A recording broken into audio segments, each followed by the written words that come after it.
Okay, I promised you guys a video on my new Roubo bench. I'm in between projects right now, waiting for some glue to dry. Had a couple minutes, I thought I'd show you my new bench here. It is a split top Roubo after Andre Roubo, the French woodworker in the 1700s. This is the bench crafted version of that bench. It is made of hard maple. The top is 4.5 inches thick with a cherry plane stop and the cherry end cap there with the tail vise, as well as I put a cherry strip down the edge of the dog holes as well. The leg vise has my logo on it, and it's made of hard maple and black walnut, and the leg vise itself is curly maple, and the sliding dead man there is also curly maple as well. The main reason I decided to build this bench was for the different types of work holding capabilities that this bench has available to it. There are so many different ways that it can hold material for you to work on. It makes your work so much easier. The first thing is the plane stop here. This is made out of cherry. It can lift up completely out, and you can clamp stuff down through the middle of the bench. I can move it to the side, and it is raised so that I can put up a block if I wanted to plane up against it, and use it as a stop to plane up against. I also have the availability of sliding it so that it is flush with the table, and then I can do all sorts of other stuff on top of the bench. It doubles as a tool holder from when I'm not using my tools, and that way they're readily available for me, and I use this a lot to keep my tools organized. But it definitely has a great feature where you can slide it up and out. I can get a clamp down in there and clamp different material to the bench that way as well. It just has a lot of different functions to help you hold work pieces to work on them. So the plane stop is a great feature of this bench, and that's why I wanted the split top instead of the whole bench to have that feature. Another great feature of this bench is the tail vise. This tail vise comes on a lead screw. It's really smooth. The handle is great to work with, and it slides very smooth in the carriage. It's obviously held by these square dogs that run down the length of the table, and they can be positioned at any length you want depending on the length of your board. You position the stop just below the surface of your board, and you clamp it in, and this isn't going anywhere. It makes a great spot for planing or surfacing the edges of boards. And if I have a longer board, then I just use the dogs on down the road. The dogs themselves are square dogs made out of maple with a ash spring in them, so that they can be positioned in any type up or down depending on the height of your work material, so that you're not planing off your stop. Okay, and when you're not using them, they are flush with the surface of the table, and they don't get in the way of any other type of work that you're doing on the bench. Great feature, really smooth running carriage. I love the tail stop, or the tail vise on the bench craft is made for these benches. Another great feature to this bench is the leg vise here. It's wonderful for using and working on the edges of boards. So you can clamp a board in there, and now I have complete control. That board's not going anywhere. I can plane the edge of it nice and smooth. I can work on mortises if I want with a chisel. I can pare things off. Whatever I need to do on the edge of the board, it is secure in there.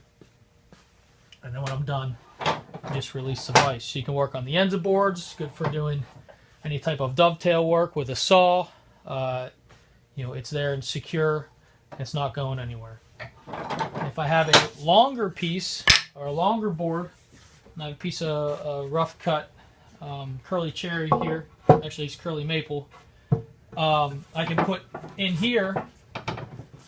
I'm working on the edge of a board, and I can clamp it in there, but then I can also use a sliding dead man over here take a hold fast, put it in a hole. Now I have complete support on both ends of where I want it. And I can use this as a plane as well. Try to juggle. Okay. Now I have complete control over the entire board. And if I wanted to plane the whole edge of it, I'd go right up and down it. And I can work the whole edge of the bench for a longer piece.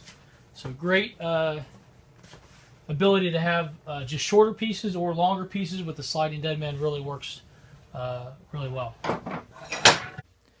Okay, one of the best ways to hold work pieces down on this bench is by using hold fasts, and that's what these round dog holes in the bench are for. There's 7 of them on top of this this bench in particular, and they use these. They're called hold fasts, the 3/4 of an inch round bar stock, and they actually wedge themselves inside of the hole that's 4.5 inches thick to help hold your workpiece. So I take my workpiece and say I wanted to work on the edge of the one, or I was chopping out a mortise. I needed the availability so this would slide on top of the table. I give it a good whack with a hammer, and it's in there. And if I need a little bit more support when you're done, when you want to release it, you hit the back of it. If I want a little bit more support, the holes are positioned that you can use 2 of them in tandem. So say I was working on this edge of a board, I can hit both. Now I have 2, and that is absolutely not going anywhere. And I can use my block plane to chamfer edges or do whatever I need to do to work on that piece. If I was doing chisel work or paring something off, I could do that. And when I'm done with it, a simple whack of the back of the hold fast, it releases them. They are stored down here on the leg, on the side of the leg of the bench, so they're readily available for me.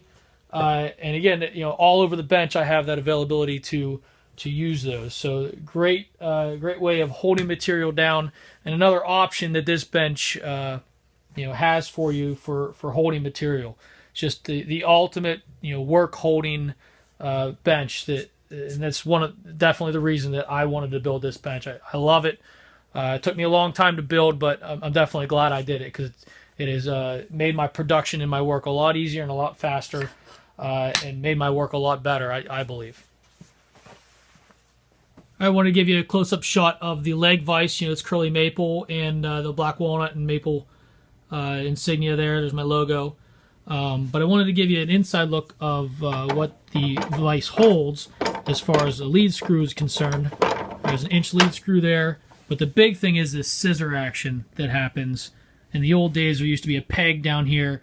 There's a bar that you slid in, and then you put a peg back there so that the bottom part of the vise stayed parallel with the top part of the vise. And now they came up with this ingenious scissor action, which keeps everything in a straight line. It makes your production a lot faster. And when I could just turn the screw and clamp something in, compared to before where you had to position the peg at the bottom and then make sure the peg was in the right spot and the right distance away so that your vise was nice and parallel. So that's a great feature that they had. Wanted to give you another, the sliding deadman as well. Give you a little bit better shot of that. I decided not to put a shelf on the bottom of this bench simply because it just gets so dusty in here. And getting dust and chips out from underneath the bench is a lot easier without a shelf there. But ultimate workbench. I hope you enjoyed this. I know a lot of you were asking why I wanted to build this and why I spent so much money building this, but that is why. So thanks for watching.